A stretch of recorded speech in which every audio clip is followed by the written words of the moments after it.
एक 13 किल्ले वाला। जैसे ही अनिका आर्यन की टी शर्ट निकालने लगी, आर्यन ने उसे रोक लिया और बिना कुछ कहे बाथरूम से भाग गया। हंसते हुए अनिका ने कहा, तो अब नन्ही गुड़िया बड़ी हो गई है, मम्मा के पास नहाने में शर्म आती है। इतना कहकर अनिका ने बाथरूम का दरवाजा अंदर से बंद कर लिया। बाहर खड़े आर्यन ने चैन की सांस ली। आर्यन ने अलमारी से रिया के कपड़े लिए और अनिका के आने से पहले कपड़े बदल लिए। जैसे ही बाथरूम में से पानी की आवाज बंद हुई, आर्यन बेड पर जाकर लेट गया। उसने अपनी आंखें बंद कर ली। अनिका जैसे ही बाहर आई, उसने देखा कि रिया ऑलरेडी सो चुकी थी। उसने रिमोट से एसबड़ी का टेम्परेचर कम किया। रिया को चद्दर उड़ाई, प्यार से उसके माथे पर हाथ फेरते हुए उसे किस किया। आर्यन की आंखें तो बंद थी मगर वह पूरी तरह जाग रहा था। माँ के इस प्यार को आर्यन बचपन से मिस कर रहा था। आज जैसे उसका सपना पूरा हो रहा था। उसे इस बात का डर था कहीं उसकी आंखें खुलते ही यह सपना टूट ना जाए। रिया का फोन जो आर्यन ने अपने पिलो के नीचे रखा था वह वाइब्रेट होने लगा। आर्यन ने एक आंख खोलकर देखा। मोबाइल स्क्रीन पर आर्यन के रूम का लैंडलाइन नंबर फ्लैश हो रहा था। आर्यन बहुत डर गया, कहीं अनिका ने फोन उठा लिया और अनिका ने रिया की आवाज़ सुन ली तो आर्यन और रिया की पोल खुल जाएगी। जैसे ही अनिका ने फोन लेने की कोशिश की, आर्यन करवट बदलते हुए फोन के बिल्कुल ऊपर सो गया। तभी फोन का वाइब्रेट होना भी बंद हो गया। अनिका रिया की नींद तोड़ना नहीं चाहती थी, इसीलिए उसने भी सोचा कि जो कोई भी होगा वह सुबह दोबारा फोन कर लेगा। अनिका को ज्योति बुआ का ऑपरेशन करना था। वह जानती थी इतने मुश्किल ऑपरेशन के लिए उसकी नींद का पूरा होना बहुत जरूरी था। अनिका रिया की छाती पर हाथ फेरते हुए ठीक उसके बगल में सो गई। थोड़ी देर बाद जब आर्यन को महसूस हुआ कि अनिका सो चुकी थी, आर्यन ने धीरे से अनिका को हग कर लिया। आर्यन को पता भी नहीं चला कि कब वो खुद गहरी नींद में सो गया। Presidential suite 2401। रिया आर्यन को फोन लगाने की कोशिश कर रही थी मगर आर्यन जवाब नहीं दे रहा था। रिया इस बात से घबराई थी कि रोहित ने कहा था कि अब रोहित उसे पढ़ाएगा। यूं तो रिया पढ़ाई में बहुत अच्छी थी, खुद 6 साल की थी मगर अपनी उम्र से 2 साल बड़े बच्चों की मैथ्स प्रॉब्लम्स आसानी से सॉल्व कर लेती थी। मगर यहाँ उसे आर्यन जैसा लगना था। उसे जानबूझकर दिखाना होगा कि उसे पूछे गए प्रश्न का आंसर नहीं आता। ऐसा करना रिया के लिए बहुत मुश्किल था। रिया किसी तरकीब के बारे में सोच ही रही थी, तभी रोहित फोन पर बातें करता हुआ बेडरूम में आया। रोहित फोन पर किसी को इंस्ट्रक्शंस दे रहा था। प्रॉफिट कम होने का यह मतलब नहीं कि मार्केट में हमारी क्रेडिट कम हो गई है। मारवा ग्रुप ऑफ कंपनीज अपनी गुडविल पर चलती है, ना कि शेयर मार्केट के उतार चढ़ाव पर। आप क्वालिटी पर ध्यान दीजिए, प्रॉफिट अपने आप होगा। रोहित की भारी आवाज सुनकर रिया का टेंशन एकदम से गायब हो गया। रिया को इस बात का यकीन हो चुका था कि अगर इस दुनिया में उसका कोई डैड था तो वह बस रोहित ही था। रोहित ने फोन काटकर राइटिंग डेस्क के ड्राइवर से जनरल नॉलेज की किताब निकाली। रोहित पन्ने पलटते हुए बैग पर बैठ गया। रिया का ध्यान रोहित पर था। वो रोहित के सामने बीन बैग पर बैठ गई। रोहित ने किताब के पन्ने पलटना रोक लिया। एक हाथ में किताब पकड़कर रोहित ने रिया की ओर देखकर सवाल पूछा, who was the first president of India? Riya ने बिना सोचे जवाब दे दिया, डॉक्टर राजेंद्र प्रसाद। यह जवाब सुनकर रोहित के चेहरे पर एक बड़ी मुस्कान आ गई। रोहित ने कभी यह एक्सपेक्ट नहीं किया था कि इस प्रश्न का जवाब आर्यन सही देगा, और वह भी बिना सोचे। रोहित ने आर्यन की तारीफ करते हुए कहा, excellent, that's a right answer. Well done Aryan. Aryan का नाम सुनते ही रिया को अचानक रियलाइज हुआ कि उसे आर्यन की तरह जवाब देना था। वह हर क्वेश्चन का राइट आंसर नहीं दे सकती, मगर उसे गलत आंसर देने की प्रैक्टिस भी नहीं थी। तभी रोहित ने पन्ना उलटकर एक सवाल पूछ लिया, who is the father of our nation? जवाब मुंह पर होते हुए भी रिया सोचने लगी थी। दरअसल वह ये सोच रही थी कि वह गलत आंसर क्या दे। थोड़ी देर सोचने पर भी रिया को कुछ नहीं सूझा। तभी उसने राइटिंग डेस्क के पास एक बैग देखा। उसने तुरंत रोहित की ओर देख कर के जवाब दिया, सचिन तेंदुलकर। जवाब सुनते ही रोहित के चेहरे की मुस्कान गायब हो गई। रोहित ने किताब में छपा महात्मा गांधी का फोटो दिखाते हुए कहा, आर्यन, ये है हमारे father of the nation, Mohandas Karamchand Gandhi. तुम भूल कैसे सकते हो? अब रिया बहुत कंफ्यूज हो गई थी। उसे समझ नहीं आ रहा था कि वह क्या करे। उसने अपनी उंगली दांतों में दबाए और फिर कान पकड़कर रोहित से कहने लगी, हाँ हाँ, याद था मुझे। आई एम सॉरी, वह मैं दरअसल भूल गई थी। जैसे ही रोहित ने रिया के मुंह से यह सुना, वह बेड पर से खड़ा हो गया। आर्यन अपने आप को एक लड़की की तरह एड्रेस कर रहा था। उसे वह दिन फिर से याद आ गया जब आर्यन लेडीज वॉशरूम में गया था। अचानक रिया को अपनी गलती का एहसास हुआ। उसने अपने आप को करेक्ट करते हुए फिर से कहा, सॉरी, वह मैं भूल गया था। रोहित ने किताब बंद कर ली। उसे डॉक्टर अग्रवाल की वह बात याद आई, बिन माँ के बच्चे कभी कभी ऐसी मानसिक परिस्थितियों का शिकार होते हैं। रोहित को लगा कि मिस मैरी के टॉर्चर की वजह से शायद आर्यन को मानसिक तकलीफ पहुंची थी। वो रिया के पास गया और बीन बाग के बिल्कुल बगल में बैठ गया। रोहित रिया को समझाने लगा, देखो Aryan, I promise you, miss Mary अब वापस कभी नहीं आएगी। मैं जल्द ही तुम्हें किसी अच्छी सी स्कूल में एडमिट करवा दूंगा, वहां तुम अपने जैसे ही प्यारे दोस्त बनाना। ये सुनते ही रिया बड़े प्यार से बोली, डैड अगर आप मेरे साथ हो तो मुझे किसी दोस्त की जरूरत नहीं, लव यू डैड। ये कहकर रिया ने रोहित को हक कर लिया। रिया आंखें बंद करके बोली, क्या आप कभी मॉम को मिस नहीं करते? आप और मम्मा एक साथ क्यों नहीं रहते? रोहित ये सुनकर बहुत डिस्टर्ब हो गया। आर्यन ने इससे पहले कभी ऐसा कुछ नहीं किया था। रोहित ने रिया को अपनी बाहों में उठाया और बेड पर लेटा दिया। रोहित ने रिया का हाथ पकड़कर उसे कहा, I think you need some rest. अभी सो जाओ, हम सुबह बात करेंगे।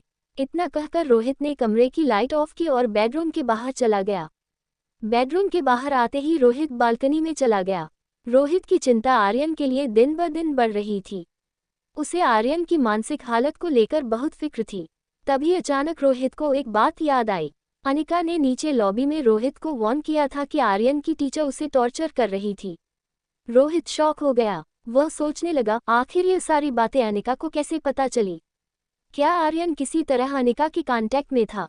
और अगर था तो कैसे? रोहित लिविंग रूम में आया और सनी को आवाज लगाई, सनी यहाँ इसी वक्त आओ। सनी अपने बेडरूम से दौड़ता हुआ बाहर आया। उसके एक हाथ में पॉपकॉर्न और एक हाथ में फोन था, जिस पर वो गेम खेल रहा था। सनी ने रोहित से पूछा, यस भैया, क्या हुआ? रोहित ने सनी के हाथ से मोबाइल छीन लिया। पॉपकॉर्न का टब भी लेकर डाइनिंग टेबल पर रख दिया। रोहित ने सनी से बहुत कड़क आवाज में पूछा, तुम्हारा ध्यान कहाँ रहता है? दिन भर कान में हेडफोन लगाए फोन में घुसे रहते हो। तुम्हें पता भी है कि आर्यन दिन भर क्या करता है, किससे मिलता है, किससे बातें करता है? रोहित की यह बात सुनकर आर्यन का चेहरा बिल्कुल सूख गया। सनी को लगा आर्यन की गेमिंग हैबिट के बारे में रोहित को शायद सब कुछ पता लग गया है। सनी सब कुछ कन्फेस करने ही वाला था कि रोहित ने अपना मुंह घुमा लिया और सनी को कहा, सच बताओ सनी, क्या आर्यन सामने वाली गेस्ट को मिलता है, उससे बातें करता है? सवाल सुनकर सनी ने थोड़ी राहत महसूस की। उसने डाइनिंग टेबल से पॉपकॉर्न का टब उठाया और एक दो पॉपकॉर्न मुंह में डालकर कहने लगा, भैया कैसी बातें करते हो आप? आर्यन तो सारा दिन घर में ही रहता है, वह कैसे उस लेडी को मिल सकता है? ना ही वह लेडी कभी हमारे स्वीट में आए है। सनी की यह बात सुनकर रोहित ने उसे चिल्लाकर पूछा, फिर यह कैसे हो सकता है कि उस औरत को आर्यन की पर्सनल बातें पता हो? पॉपकॉर्न सनी के गले में फंस गया। सनी जोर जोर से खांसने लगा। रोहित ने डाइनिंग टेबल पर रखा पानी का जग उठाया, एक गिलास में पानी भर के सनी को गिलास देते हुए कहा, फिर क्या वह औरत आर्यन से फोन पर बातें करती होगी? ये कहते ही रोहित फिर से आर्यन के बेडरूम की तरफ गया। धीरे से दरवाजा खोलकर देखा, रिया बेड पर सो गई थी। रोहित धीरे से लैंडलाइन फोन की ओर बढ़ा। उसने फोन का रिसीवर उठाया और रीडायल बटन दबाया। फोन की स्क्रीन पर एक मोबाइल नंबर फ्लैश हुआ। रोहित का शक सच निकला। आर्यन फोन पर किसी से बात करता था। वो परेशान होकर बेडरूम से बाहर निकला। रोहित ने सनी से कहा, मुझे ये औरत अनिका कुछ समझ नहीं आ रही है। पता नहीं वह क्या करना चाहती है आर्यन के साथ। क्या उसे भी मेरे परिवार वालों ने भेजा है? रोहित ये कहते हुए डाइनिंग टेबल की चेयर पर बैठ गया। रोहित के चेहरे की उदासी देखकर सनी रोहित के पास आया और बोला, भैया मुझे पता है कि आपको आर्यन की फिक्र है, मगर मेरी बात का विश्वास कीजिए, आर्यन वैसा बिल्कुल नहीं है जैसा वह लगता है। अभी आपको लगता है कि आर्यन स्मार्ट नहीं है, पर मुझे पता है कि आर्यन बहुत स्मार्ट है। और अगर उस लेडी का आर्यन पर कोई पॉजिटिव इफेक्ट हो रहा है तो उसमें गलत क्या है? भैया ये तो आप भी जानते हो कि आप कितनी भी कोशिश कर लो आर्यन की जिंदगी में माँ की कमी पूरी नहीं कर सकते। रोहित को जिंदगी में कोई बात इतनी नहीं चुभी थी जितनी सनी की यह बात चुभी थी। वह बिना कुछ बोले खड़ा होकर अपने बेडरूम की तरफ चला गया। नेक्स्ट डे, अनिका अभी सो रही थी। आर्यन बालकनी में फोन पर रिया के साथ बात कर रहा था। सॉरी मैं कल तुम्हारा फोन नहीं उठा पाया। तभी रिया ने धीमी आवाज में बोलना शुरू किया, तुम्हारे लिए खुशखबरी है। तुम्हारी उस टीचर मैरी की छुट्टी कर दी है और बहुत जल्द तुम्हें एक अच्छी स्कूल में एडमिशन भी मिल जाएगा। रिया की इस बात पर आर्यन को विश्वास नहीं हो रहा था। उसने रिया से पूछा, आर यू सीरियस? तुम मजाक तो नहीं कर रही ना? रिया ने इरिटेट होकर जवाब दिया, सुबह सुबह ऐसा मजाक कौन करता है? अच्छा अब मेरी बात ध्यान से सुनो, आज का प्लान ये। रिया ने अभी यह कहा ही था कि उसे दरवाजा खोलने की आवाज आई। रिया ने झट से फोन रख दिया। रिया ने दरवाजे की ओर देखा। ट्रैक पैंट, स्लीपर और बनियान में रोहित बेडरूम में आया। रोहित सुबह की एक्सरसाइज कभी नहीं मिस करता था। रोज की तरह एक्सरसाइज के बाद वो आर्यन को जगाने आया। रोहित को देखते ही रिया ने एक बड़ी मुस्कान देकर कहा, वाओ डैड, आज तो आप बहुत ज्यादा हैंडसम लग रहे हो। आर्यन की बात सुनकर रोहित के चेहरे पर भी स्माइल आ गई। वह रिया के बगल में आकर बैठ गया और अपनी उंगलियों से रिया का नाक पकड़कर बोला, तुम भी कुछ कम हैंडसम नहीं हो। ये बात सुनकर रिया की हंसी निकल गई। उसने रोहित को जवाब दिया, मैं हैंडसम नहीं ब्यूटीफुल हूँ। क्या आप जानते हैं बड़े होकर मुझे क्या बनना है? फिल्म की हीरोइन। रिया की बात सुनकर रोहित बेहद परेशान हो गया। उसे लगा पिछली बार जब आर्यन ने ऐसा बिहेव किया था तो सुबह उठकर वह फिर से नॉर्मल हो गया था, मगर आज आर्यन की मानसिक हालत और बिगड़ गई थी। रोहित ने रिया के माथे को हाथ लगाकर उसका टेम्परेचर चेक किया। फिर पूछा, आर्यन बेटा, आर यू ऑल राइट? तुम ठीक तो हो ना? रिया बेड पर खड़ी होकर बोली, आई एम एब्सोल्युटली फाइन। मुझे क्या हुआ है? मुझे भूख लगी है। ये कहकर रिया ने रोहित को घूमने का इशारा किया। जैसे ही रोहित घुमा, रिया ने रोहित की पीठ पर छलांग लगाई और कहा, क्या आप मुझे ब्रेकफास्ट टेबल तक ले जाएंगे प्लीज? रोहित को समझ नहीं आ रहा था कि हमेशा डिसिप्लिन में रहने वाले आर्यन को आज अचानक हो गया था। रिया को कंधे पर उठाए रोहित ड्राइंग रूम में आया। रोज की तरह रोहित के नौकर ने डाइनिंग टेबल नाश्ते की प्लेट से सजा दिया था। फ्रूट्स, ऑरेंज जूस, सैलेड और boiled eggs. Sunny already dining table पर बैठा था। रिया ने रोहित के कंधे से सनी को विश किया, गुड मॉर्निंग चाचू। यह नज़ारा देखकर सनी नाश्ता चबाना भूल गया। वो मुंह खुला रखकर रोहित और रिया को देखने लगा। टेबल के पास आते ही रिया अचानक रोहित के कंधे से नीचे उतर गई। वो डाइनिंग टेबल के पास रखी चेयर पर खड़ी हो गई और नाश्ता चेक करने लगी। फिर होटल के स्टाफ की ओर देखा और कहा, शी, ये कैसा नाश्ता है? मुझे यह नहीं खाना। एक काम करो, मेरे लिए chocolate milk shake, cheese sandwich और डोनट्स लेकर आओ। और हाँ, डोनट्स के ऊपर बहुत सारा चॉकलेट सॉस डालना भूलना मत। सनी, रोहित और रोहित का नौकर समझ नहीं पा रहा थे कि आज आर्यन को आखिर हो क्या गया है। आर्यन को इतना एनर्जेटिक पहले कभी किसी ने नहीं देखा था। रोहित ने नौकरों को इशारा किया, आर्यन जो मांग रहा है उसे लाकर दे दो। उसने अपनी जेब से फोन निकाला और डॉक्टर अग्रवाल को फोन लगाकर कहा, doctor Agarwal, I think the time is come. I need your best child psychologist right now. 8:14 blind date. Rohit धीमी आवाज में बोला, आर्यन फिर से उस दिन की तरह बिहेव करने लगा है। वह अपने आप को ब्यूटीफुल बता रहा है, बड़ा होकर फिल्म की हीरोइन बनना चाहता है। Doctor Agarwal, this is serious. You have to do something for my son. Rohit बेहद टेंशन में फोन पर डॉक्टर अग्रवाल से आर्यन को ट्रीट करने की रिक्वेस्ट कर रहा था। डाइनिंग टेबल पर सनी और रिया सनी के मोबाइल में देखकर हंस रहे थे। रोहित बालकनी में फोन पर डॉक्टर अग्रवाल से बात कर रहा था। डॉक्टर अग्रवाल एक समझदार और एक्सपीरियंस डॉक्टर थे।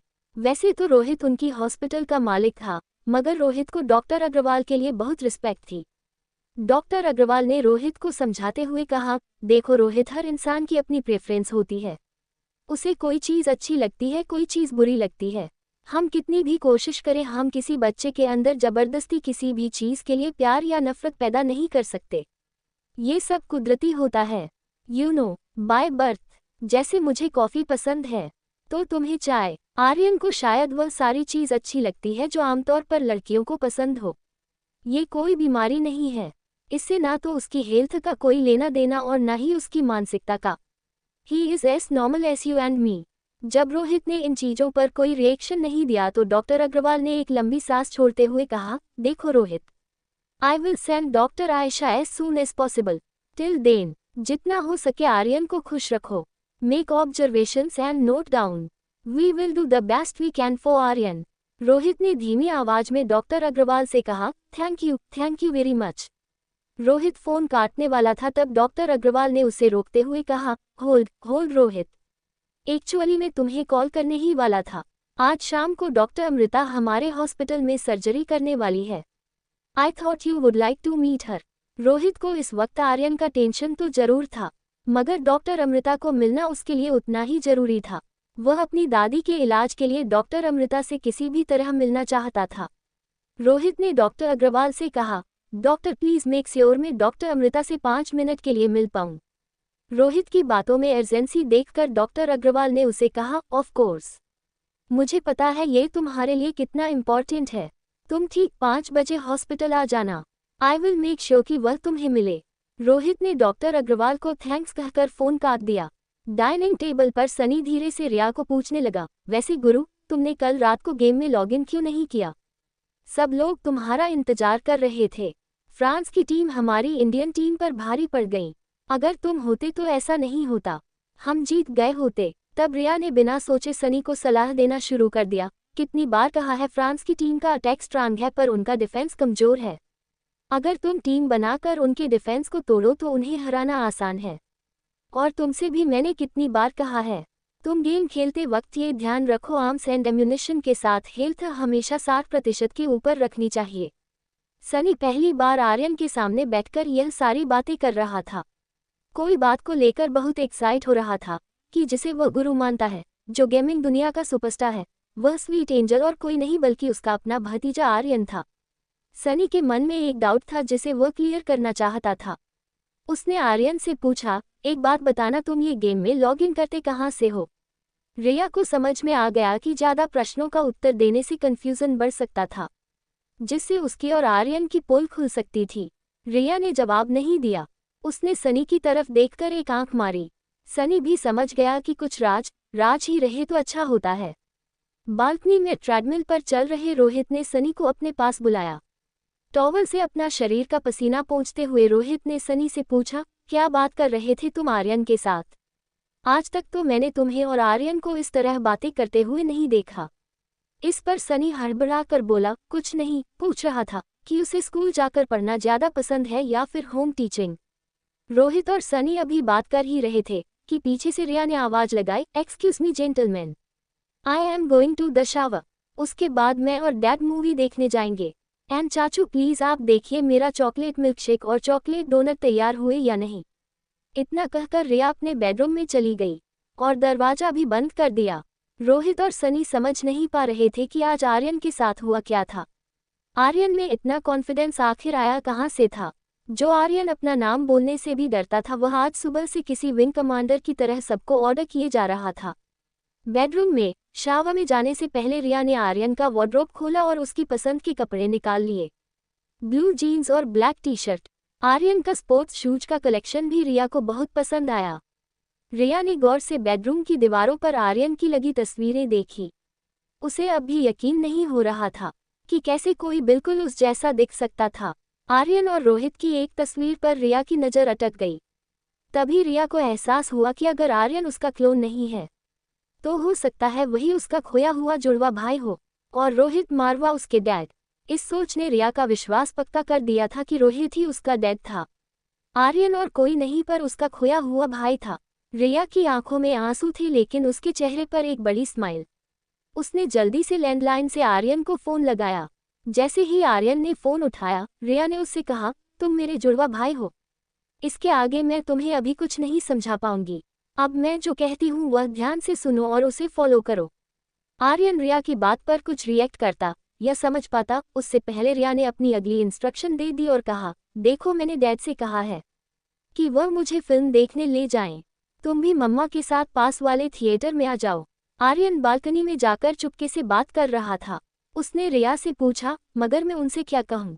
रिया ने फिर से अपना हाथ माथे पर मारा और कहा, उफ़्फ़ो, इतना भी नहीं समझते। मम्मा को कन्विंस करना बहुत आसान है।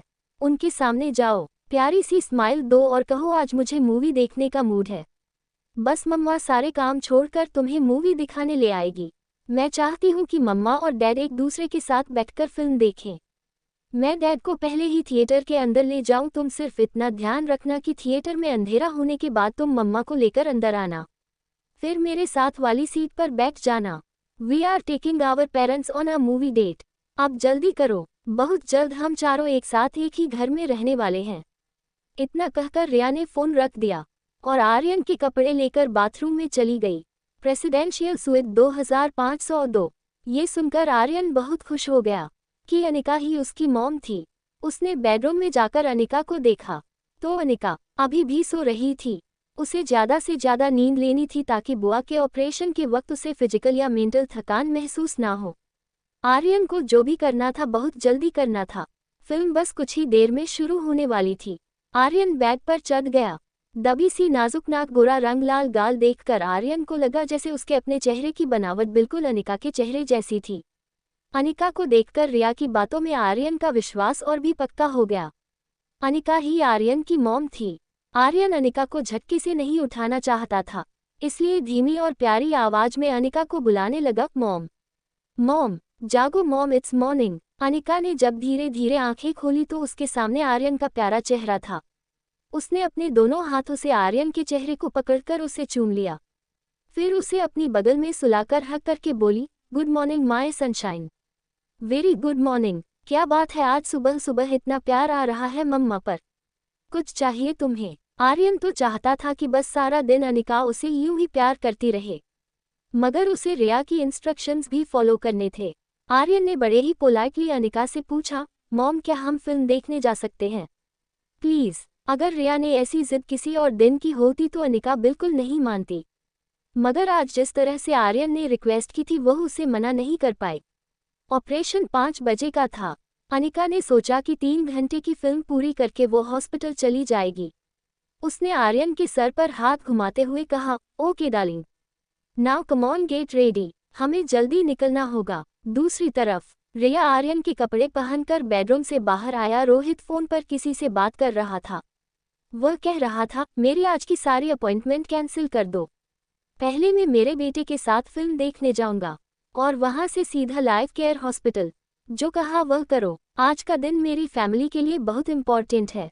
ये कहते हुए रोहित ने फोन काट दिया और मुड़कर रिया की ओर देखकर कहा, आर्यन पूरी की पूरी सिनेमा हॉल बुक कर लेता हूँ, हॉल में सिर्फ हम दोनों होंगे। ये बात सुनकर रिया को अपना प्लान फेल होता हुआ नजर आ रहा था। उसने तुरंत अपनी दूसरी डिमांड रख दी, अगर हम पूरे हॉल में अकेले ही होंगे तो हम घर पर भी फिल्म देख सकते थे। आई वॉन्ट हम सबके बीच में बैठकर फिल्म देखे। रोहित आर्यन की यह जिद पूरी नहीं करने वाला था। उसने कहा, देखो अभी सिचुएशन अच्छी नहीं है, तुम बीमार पड़ सकते हो, तुम्हें इन्फेक्शन हो सकता है, इट इज टू रिस्की। रिया ने इस बात का झट से सलूशन निकाला और कहा, ओह डैड, हमारे पास मास्क है, ग्लव्स है, फिर किस बात का डर? रिया को मास्क इसलिए भी पहनना था ताकि वह अपना चेहरा अनिका के सामने आसानी से छुपा सके। मूवी थिएटर प्रीमिस में एक लंबी काली इंपोर्टेड गाड़ी एंटर हुई। गाड़ी का नंबर था 009। मनाली में लगभग सभी जानते थे 001 नंबर की लंबी काली गाड़ी रोहित मारवा की थी। गाड़ी के रुकते ही पीछे की गाड़ी से 4 बॉडीगार्ड बाहर निकले। रोहित और आर्यन के उतरने के लिए गाड़ी के दरवाजे खोले। थिएटर का मैनेजर दौड़कर रोहित के पास आया और कहा, सर इन्फॉर्म कर दिया होता कि आप आने वाले हैं, मैं सारी बुकिंग कैंसिल कर देता। तब रोहित ने कहा, नहीं, आर्यन की इच्छा थी कि वह लोगों के साथ बैठकर फिल्म देखें। मैनेजर ने हंसकर आर्यन की ओर देखा और कहा, गुड चॉइस, फिल्म का असली मजा तो लोगों के साथ बैठकर देखने में ही आता है। मैनेजर ने रोहित और आर्यन को इशारा करके अंदर आने का न्योता दिया। प्लीज वेलकम सर, मैं आपको आपकी सीट पर छोड़ देता हूँ। मैनेजर रोहित के आगे चल रहा था। रिया रोहित का हाथ पकड़कर पीछे चल रही थी, लेकिन वो तेज दौड़ते हुए रोहित को जल्दी चलने की जिद करने लगी। वह चाहती थी कि वह जल्दी से थिएटर के अंधेरे में सीट पर बैठ जाए ताकि अनिका के आने पर अनिका उसे देख ना सके। मैनेजर ने टॉर्च जलाए और रोहित और आर्यन को बॉक्स सीट की ओर ले गया। बॉक्स सीट में सिर्फ 2 लोगों के बैठने की जगह थी। ये देखकर रिया ने कहा, नहीं, हम यहाँ नहीं बैठेंगे, मुझे बिल्कुल लोगों के बीच में बैठना है। मैनेजर ने हंसते हुए कहा, नो प्रॉब्लम सर, आप इस रो में बैठ जाए, ये रो पूरी खाली है, सुबह का टाइम है, ज़्यादा लोग नहीं है, please have a seat. Rohit और रिया दोनों सीट पर बैठ गए। मैनेजर ने फिर से रोहित को पूछा, sir in case you want anything I am sitting at the door, enjoy your movie sir, enjoy the movie Aryan baba. Seat पर बैठते ही रोहित अपना फ़ोन निकालकर मैसेजेस पढ़ने लगा। रिया का ध्यान अब भी थिएटर हॉल में आने वाले लोगों पर था। उसकी प्लानिंग ये थी जैसे ही अनिका और आर्यन हॉल में आए वह आर्यन को इशारा कर देगी। फिर आर्यन बिल्कुल रिया की बगल वाली सीट पर बैठ जाएगा। रिया को इस बात की बहुत एक्साइटमेंट हो रही थी, जिंदगी में पहली बार वह अपनी पूरी फैमिली के साथ मूवी एंजॉय करने वाली है। तभी मूवी स्टार्ट हो गई। मूवी हॉल में बिल्कुल अंधेरा हो गया। रिया का प्लान बिल्कुल सही चल रहा था, बस वह भगवान से प्रे कर रही थी आर्यन की उस पर नजर पड़े और वह सही सीट पर बैठे। वहां आर्यन बार बार कोई न कोई बहाना बनाता था, कभी सॉक्स उल्टे पहन लिए तो कभी जूते टाइट लग रहे थे। हजारों कोशिशों के बाद आर्यन अनिका को थिएटर पहुंचने में 15 मिनट लेट करवाने में कामयाब रहा। थिएटर लॉबी में पहुंचते ही अनिका ने आर्यन से कहा, तुम यहीं खड़े रहो, मैं टिकट्स लेकर आती हूँ, कोई शैतानी मत करना, कहीं जाना मत। बेचारे आर्यन ने, जिसने कभी कोई शैतानी नहीं की थी, पोलाइटली अपना सर हाँ में हिला दिया। अंदर रोहित को बार बार बिजनेस के सिलसिले में मैसेजेस आ रहे थे। मूवी में होते हुए म्यूजिक और शोर के कारण वह किसी का कॉल रिसीव नहीं कर पा रहा था। तभी अचानक उसके मोबाइल स्क्रीन पर कंपनी के जीएम का मैसेज फ्लैश हुआ, it's urgent please call back. ये मैसेज पढ़ते ही रोहित ने रिया से कहा, आर्यन बेटा, मुझे बहुत इंपॉर्टेंट कॉल अटेंड करना होगा, जो मैं यहाँ नहीं कर सकता। तुम बैठकर मूवी एंजॉय करो, मैं जल्दी कॉल अटेंड करके आता हूँ। रिया नहीं चाहती थी कि इस वक्त रोहित हॉल के बाहर जाए, मगर वह रोहित को रोक भी नहीं पा रही थी। रोहित तेज चलकर हॉल से बाहर जाने लगा। रिया भी अपनी सीट से उठी और रोहित के पीछे जाने लगी। रोहित ने कॉल उठाया और थिएटर लॉबी में चला गया, वह भी कंपनी के जनरल मैनेजर से बात करने लगा। तभी रोहित की नज़र लॉबी में खड़े आर्यन पर पड़ी। 8:15 वाह क्या सीन है। रोहित अपने जनरल मैनेजर से बात करने थिएटर लॉबी में पहुंचा। रोहित ने मैनेजर से कुछ इंपॉर्टेंट बातें करके फ़ोन रख दिया। जैसे ही वो थिएटर में वापस जाने के लिए मुड़ा तो उसने देखा सामने आर्यन खड़ा था। रोहित को देखकर ही आर्यन घबराकर बोला, डैड, मैं तो यहाँ। रोहित ने आर्यन को डांटते हुए कहा, मैंने तुमसे कहा था कि अंदर ही बैठे रहो, तुम बाहर क्यों आए? और तुम्हारा मास्क कहाँ है? ग्लोव्स भी निकाल दिए। आर्यन, तुम सुबह से बहुत शैतानियां कर चुके हो, मगर अब बस। रोहित ने आर्यन का हाथ पकड़ लिया और उसे थिएटर के अंदर ले जाने लगा। रिया रोहित का पीछा करते हुए थिएटर लॉबी तक पहुंच गई थी। वह एक कोने में छुपकर सब कुछ देख रही थी। जैसे ही रोहित आर्यन को थिएटर के अंदर ले गया, रिया आर्यन की जगह जाकर खड़ी हो गई। अनिका टिकट विंडो से फिल्म की टिकट लेकर जब वापस आई तो रिया को देखकर चौंक गई। उसने रिया से पूछा, तुम्हारे पास ये मास्क और ग्लव्स कहाँ से आए? अभी तक तो नहीं पहने थे। रिया ने बड़ा ही स्मार्ट आंसर दिया, वह मुझे अभी रियलाइज हुआ कि मुझे मास्क और ग्लव्स पहनने चाहिए। दरअसल मैं घर से सब कुछ लेकर निकली थी। ये बात सुनकर अनिका बहुत खुश हो गई। वो रिया की पीठ थपथपाते हुए बोली, देख रही हूँ कल शाम से बहुत समझदार हो गई है, कीप इट अप। ये कहते हुए अनिका रिया का हाथ पकड़कर उसे थिएटर हॉल में ले गई। फिल्म शुरू हो चुकी थी। हॉल में अंधेरा था। अनिका ने टिकट्स पर लिखा सीट नंबर देखने की कोशिश की, मगर वह ठीक से देख नहीं पा रही थी। तभी रिया ने कहा, नो नीड टू चेक मम्मा, आधा हॉल तो खाली है, चलो मैं कहूँ उसी सीट पर बैठ जाओ। ये कहकर रिया ने अनिका का हाथ पकड़ा। फिर गैंगवे में चलते हुए वह पीछे की रो तक पहुंची। रिया ने अनिका को ठीक रोहित के बगल वाली सीट पर बिठाया और वो खुद अनिका के बगल की सीट पर बैठी। अनिका के आने से पहले ही रोहित आर्यन को मास्क और ग्लव्स पहना चुका था। फिल्म देखने में ना ही रोहित को इंटरेस्ट था, ना ही अनिका को और ना दोनों बच्चों को। रोहित अपने फ़ोन में बिजी था। अनिका की नींद पूरी ना होने की वजह से उसकी आंखें भारी होने लगी थी। अनिका ने सीट पीछे करके सोने की कोशिश की। उसका सर हल्का सा बगल वाली सीट की ओर झुका। आधी खुली आंखों से अनिका को मोबाइल की रोशनी में चमकता हुआ रोहित का चेहरा दिखा। ये देखकर अनिका मन ही मन मुस्कुराने लगी। उसे लगा इस आदमी की पर्सनैलिटी का ऐसा प्रभाव हो रहा है उस पर कि अब नींद में भी उसे रोहित का चेहरा नजर आ रहा था। थोड़ी देर बाद अनिका गहरी नींद में सो गई। दोनों बच्चे एडवेंचर एक्सपेक्ट कर रहे थे, लेकिन ऐसा कुछ नहीं हो रहा था। रिया और आर्यन ने सीट पर से अपना सर हल्का सा बाहर की तरफ उठाया। वो एक दूसरे को देखने लगे। आर्यन ने रिया से इशारा करके पूछा कि अब क्या करें। रिया ने उसे इशारे से बताया, देखो अब मैं क्या करती हूँ। रिया ने सीट के पीछे अपना हाथ डालते हुए रोहित की कमर पर अपनी उंगली चुभा दी। रोहित सीट पर झटके से उछला और उसके हाथ से उसका फ़ोन गिर गया। उसने बड़ी मुश्किल से अपना फ़ोन सीट के नीचे से उठाया। रोहित ने जब बगल वाली सीट पर देखा तो चौंक गया। फोन गिरने के झटके से अनिका की नींद खुल गई थी। खुली आंखों से जब उसने रोहित को देखा तो वह भी चौंक उठी। रोहित कुछ कहे उससे पहले उसे थिएटर स्क्रीन की रोशनी में चमकती हुई अनिका की खूबसूरत आंखें दिखी। गहरी कत्थई आंखें, लंबे बाल जो आंखों के सामने बिखरे थे। रोहित अपनी जिंदगी में बहुत सारी मशहूर मॉडल और फिल्म एक्ट्रेसेस से मिल चुका था, मगर उसे इस बात पर यकीन नहीं हो रहा था कि सादे लिबास में विदाउट मेकअप कोई लड़की इतनी खूबसूरत कैसे लग सकती थी। वहीं अनिका को भी रोहित की पर्सनैलिटी से एक अनजाना आकर्षण हो रहा था। दोनों कुछ देर एक दूसरे को आंखों में आंखें डालकर देखते रहे। फिर लगभग एक साथ दोनों ने कहा, तुम यहाँ। तभी अचानक स्क्रीन पर गाना शुरू हो गया। म्यूजिक में दोनों एक दूसरे की बात ठीक से नहीं सुन पा रहे थे, इसलिए रोहित ने आवाज ऊंची करके कहा, देखो मैंने तुम्हें पहले भी वार्न किया है कि मेरा पीछा करना छोड़ दो, मुझसे और मेरे बेटे से दूर रहो। तुम समझती क्यों नहीं? अनिका ने भी गुस्से में पलटवार किया, मिस्टर रोहित मरवा, आप समझते क्या है अपने आप को? मैं मानती हूँ कि आप हैंडसम हो, सक्सेसफुल हो और काफ़ी लड़कियाँ आपके पीछे घूमती होंगी, लेकिन इसका यह मतलब ये नहीं कि आप जब चाहे जिसके सामने चाहे मेरी इंसल्ट करें। मैं यहाँ अपने बच्चे के साथ आई हूँ फिल्म देखने, आपका पीछा नहीं कर रही।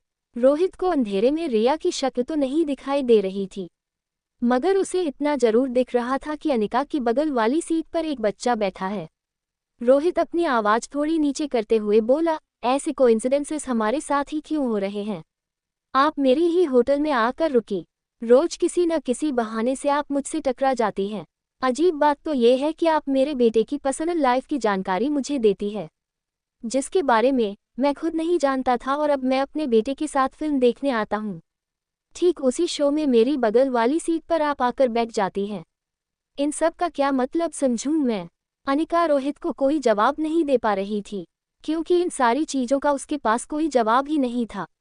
वह खुद ये सोचकर हैरान थी कि यह सब उसके साथ क्यों हो रहा था। एक चीज़ अनिका और रोहित दोनों नहीं जानते थे कि वह उनके बच्चे थे जो उन्हें बार बार ऐसी सिचुएशन में खड़ा कर रहे थे। रोहित थोड़ी देर फिल्म की स्क्रीन की ओर देखने लगा, अनिका भी स्क्रीन की ओर देखने लगी।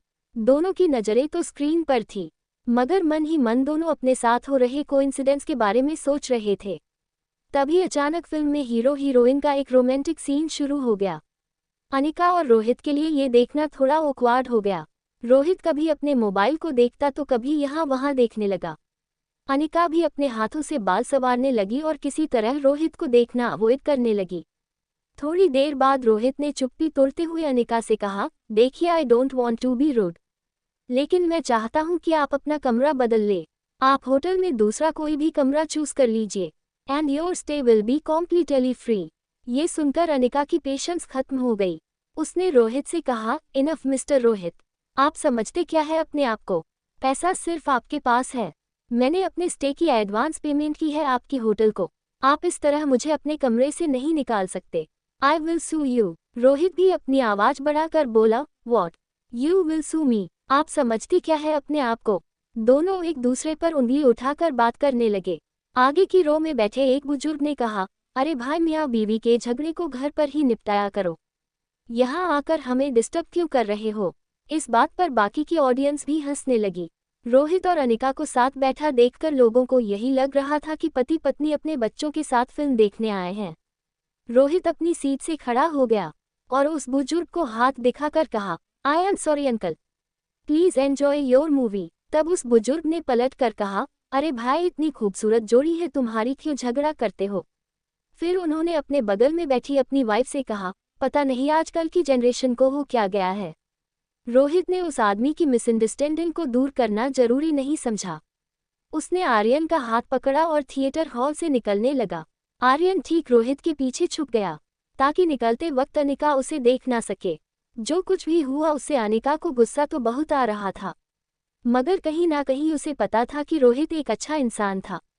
बस उसे अनिका को लेकर कोई मिसअंडरस्टैंडिंग हुई थी। अनिका ने रिया की ओर देखा। रिया फिल्म देखने में बिजी होने की एक्टिंग कर रही थी। इच्छा न होने के बावजूद माँ बेटी ने जबरदस्ती पूरी फिल्म देखी। प्रेसिडेंशियल स्वीट 2401 24th फ्लोर पर अपने स्वीट के पास पहुंचते ही रोहित ने अपने बॉडीगार्ड्स को वापस जाने का इशारा किया कि कार्ड से रूम अनलॉक करके उसने पहले आर्यन को अंदर भेजा। रोहित ने अंदर जाने से पहले मुड़कर स्वीट नंबर 2402 की ओर देखा। फिर कुछ सोचकर अंदर चला गया। आज जो कुछ भी हुआ था वह सब देखकर आर्यन पहले ही बहुत घबराया हुआ था। वह चुपचाप एक कोने में जाकर खड़ा हो गया। रोहित ने अपना फोन सोफा पर फेंका, पास वाली चेयर पर बैठकर टांगे टेबल पर रख दी। फिर एक हाथ के इशारे से आर्यन को अपने पास बुलाया। आर्यन डरा हुआ था, मगर धीरे धीरे वो रोहित के पास गया। रोहित ने अपना गुस्सा शांत करते हुए आर्यन का एक हाथ अपने हाथ में लिया और कहा, देखो आर्यन, दुनिया में हर किसी पर भरोसा नहीं कर सकते, स्पेशली उन पर जिन्हें तुम जानते तक नहीं। कुछ बातें ऐसी हैं जो तुम उम्र के साथ ही सीखोगे, जैसे कि किसके साथ दोस्ती करनी है, किस पर विश्वास करना है, किससे दूर रहना है। लेकिन जब तक वह समझ तुम्हारे अंदर डेवलप नहीं होती, तब तक तुम्हें अनजान लोगों से दूर रहना है। मैं चाहता हूँ कि तुम सामने वाली लेडी से दूर रहो।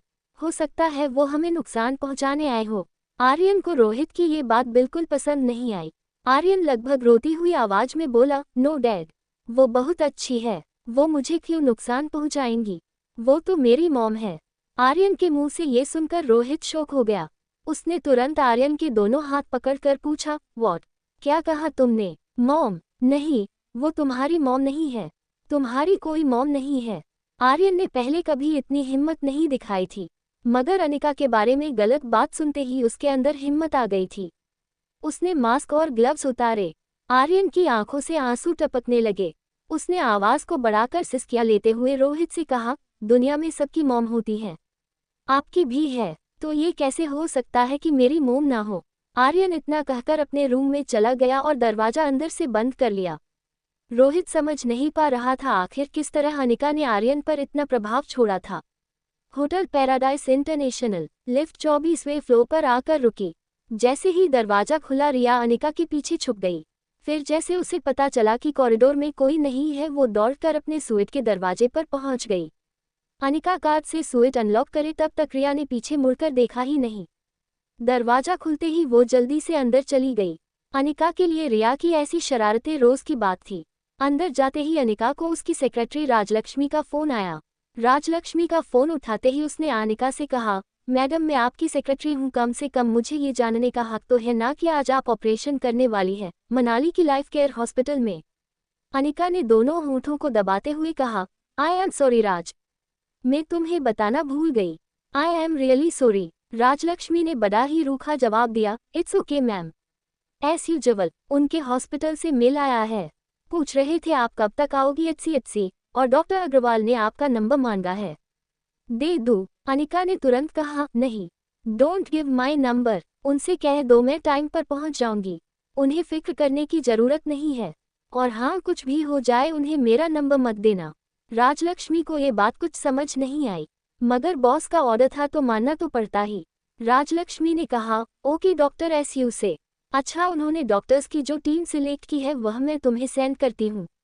If you want any changes let me know, I will mail them immediately. Anika ने ओके कहते हुए फोन काट दिया। अनिका ने देखा कि रिया बीन बैग पर सर के पीछे दोनों हाथ डाले पांव पर पांव चढ़ाकर सीलिंग की ओर देखते हुए किसी गहरी सोच में डूबी थी। अनिका रिया के पास गई और उससे पूछा, अगर आपकी गहरी सोच में मैं डिस्टर्ब कर रही हूँ तो आई एम सॉरी, क्या मैं तुमसे 2 मिनट बात कर सकती हूँ? रिया ने अपनी सोच से बाहर आकर कहा, of course, no problem, go ahead mamma. Anika Riya के पास एक चेयर लेकर बैठ गई। अनिका को पता था कि ज्योति बुआ का ऑपरेशन बहुत ट्रिकी था और शायद ऑपरेशन खत्म होने में कुछ ज्यादा वक्त लग सकता था। टेबल पर पड़ा ऑरेंज छीलते हुए अनिका ने रिया से कहा, Riya, I know you are a grown up girl, तुम अपना ध्यान खुद ही रख सकती हो। ये बात सुनते ही रिया समझ गई कि अनिका को कहीं बाहर जाना था। इनफैक्ट रिया को भी मौका चाहिए था आर्यन से मिलने का। रिया ने मुस्कुराकर अनिका की तरफ देखा और उससे पूछा, तुम बाहर जाना चाहती हो? राइट, इट्स ओके मम्मा, भूख लगेगी तो रूम सर्विस से मंगवा लूंगी खाना, प्यास लगी तो अपने आप पानी पी सकती हूँ, इतनी बड़ी तो हो गई हूँ, तुम मेरी फिक्र किए बिना जा सकती हो। अनिका रिया की समझदारी देखकर बहुत प्राउड फील करती थी। उसने रिया से कहा, आज मम्मा अपनी बुआ का ऑपरेशन करने जा रही है, wish me luck and please pray for aunty. तब रिया ने बड़े कॉन्फिडेंटली कहा, मामा आंटी को कुछ नहीं होगा। You know why? बिकॉज उनकी ट्रीटमेंट वर्ल्ड की सबसे बेस्ट डॉक्टर करने वाली है, एंड थाज माय मम्मा। रिया ने दोनों हाथों से अनिका को गले लगा लिया। और दोनों गालों पर किस दी। अनिका ने भी उसे माथे पर किस करके थैंक्स कहा। अनिका ने अभी ये सोचा नहीं था कि वह किस तरह बुआ का ऑपरेशन करेगी बिना किसी को ही पता चले कि अनिका ही डॉक्टर अमृता थी। अनिका किसी तरकीब के बारे में सोचने लगी। तभी उसके मोबाइल पर डॉक्टर अमृता के अकाउंट में एक मेल आया। राजलक्ष्मी ने उसे असिस्टेंट डॉक्टर्स की टीम की एक लिस्ट भेजी थी, जिन डॉक्टर्स के साथ मिलकर अनिका को ज्योति बुआ का ऑपरेशन करना था। लिस्ट में कामिनी गुलेरिया का भी नाम शामिल था।